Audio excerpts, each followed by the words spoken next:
Hello guys. आज मैं फिर आपके सामने एक रिएक्ट जेएस का इंटरव्यू क्वेश्चन लेके हाजिर हुआ।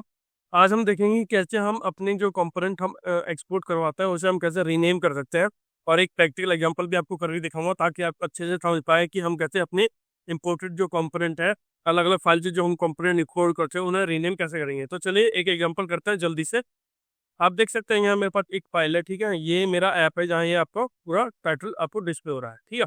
तो यहाँ क्या करता हूँ, यहाँ मैं एक फोल्डर बनाऊंगा। फोल्डर में मेरे दो तरह के, मेरा एक होगा, एक मैं एक फोल्डर बना लेता हूँ एडमिन, ठीक है। इसके अंदर में एक फाइल का नाम होगा हेडर डॉट जेएसएक्स, ठीक है। ये मैं RFC करके बिल्ड करता हूँ हेडर, ठीक है। ये एडमिन हेडर सेक्शन, ये जो हेडर है मेरा एडमिन का हेडर है, ठीक है। ये एडमिन हेडर सेक्शन है मेरा, ठीक है। और ये मेरा H2 हम टैग ले लूँगा, ठीक है। और ये मैं H2 मैंने टैग लिया, सेव किया, और इस ऐप डॉट जेएस को मैं हम फ्लो ये ऐसे कॉल कर रहा हूँ, ठीक है। तो हेडर में इसे इंक्लूड करवा लूँगा, सेव करूँगा।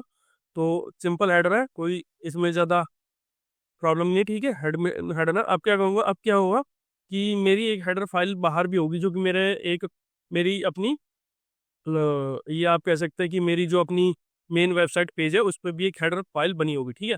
उसका नाम भी मैं क्या लेता हूँ, हेडर ले लेता हूँ, हेडर डॉट जेएस है, ठीक है।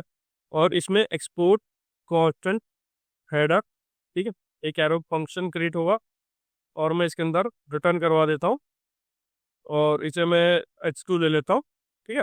या एक मेन हेडर सेक्शन लिख सकता है, ठीक है। मेन हेडर सेक्शन लिख सकता है, ठीक है। सेव करूँगा, ठीक है। अब आप देख सकते हैं कि यहाँ एडमिन हेडर में भी हेडर है, और यहाँ आपका हेडर डॉट जेएस है, ठीक है।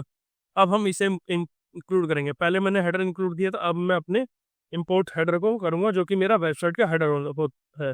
आप देख सकते हैं ये मेरा वेबसाइट का हेडर है, ठीक है। मैं इसे कॉल करूंगा वापस इसमें शो हेडर, और कॉल करूंगा और इसे क्लोज करूंगा हर कंपोनेंट की तरफ। पर अगर आप देखोगे तो ये हमारे पास मल्टीपल हेडर कंपोनेंट आ गए हैं। एक हेडर आपका आ रहा है एडमिन हेडर से, और दूसरा हेडर आ रहा है आपका हेडर डॉट जेएसएक्स से, ठीक है। तो हेडर हुआ है। तो इस केस में हम क्या करेंगे, इस केस में हम रीनेम करेंगे अपने एक कंपोनेंट को, जो कि हम एक्सपोर्ट करवा रहे हैं अपनी हेडर डॉट जेएसएक्स। तो वो कैसे करेंगे, हम उस केस में यूज करेंगे एज कीवर्ड का, और जो भी हम नाम देना चाहता हूँ उस पर्टिकुलर कंपोनेंट को वो दे सकते हैं। मान लीजिए जैसे हेडर में जो मेरा मेन हेडर है, तो मैं इसे मेन हेडर नाम दे दूंगा, मेन हेडर दे सकता हूँ, ठीक है।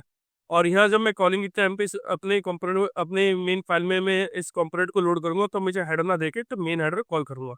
आप देखोगे कि अब इसमें कोई इशू नहीं आ रहा आपका, और आप जब अपने वो करोगे तो देख सकते हो आपको एडमिन हेडर भी दिख रहा है, आपको मेन हेडर भी दिख रहा है, ठीक है। तो इस तरह से क्या होता है, जो कि यहाँ है, इसमें क्या होता है, जो नेम्ड कंपोनेंट है, अगर आप देखोगे तो ये आपके नेम्ड कंपोनेंट है, ठीक है। और ये जो हेडर फाइल जो एडमिन चाहिए वो आप एक डिफॉल्ट कंपोनेंट है। तो नेम कंपोनेंट का फायदा ये होता है, जब भी हम उसे फाइन करते हैं तो हम उसे एज कीवर्ड के है तो एक एलियास को डिफाइन कर देते हैं। मान लीजिए आपके दोनों हेडर थे, तो मैंने अपने जो नेम एक्सपोर्ट में ही कर रहा था उसमें मैंने एक एलियास नाम दे दिया मेन हेडर करके, और मैंने अपने उसे कॉल कर दिया। तो इस तरह से हम अपने इंपोर्टेड कंपोनेंट को रीनेम कर सकते हैं। आई होप आपको ये रिएक्ट इंटरव्यू क्वेश्चन अच्छा लगा होगा। अगर आप कुछ कमेंट करना चाहते हो तो मेरे कमेंट बॉक्स में लिख के मुझे बता सकते हैं।